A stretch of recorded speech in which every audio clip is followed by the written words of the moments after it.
Trade के हवाले से कुछ स्टैटिस्टिक्स सामने आए हैं, वो भी अपडेट करते चलें। जो बरामदात हैं पाकिस्तान से जनवरी के महीने में, उनका रहा है जी हुजम 2.54 अरब डॉलर, और इंपोर्ट्स हुई हैं 5.9 बिलियन डॉलर्स। इस तरीके से जो ट्रेड डेफिसिट है वो जनवरी के महीने में नीचे आया है, which is a good sign, 3.36 billion dollars.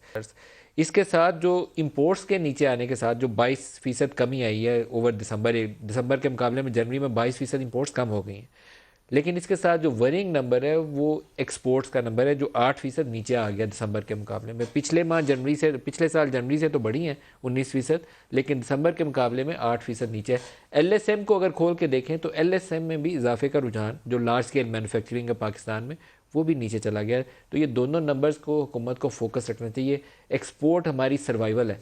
Exports ऊपर आती हैं, 5, 7, 8 अरब डॉलर इजाफी देती हैं तो हम बच जाएंगे, नहीं balance of payment crisis by end of year हमारे सामने दोबारा से खड़ा होगा।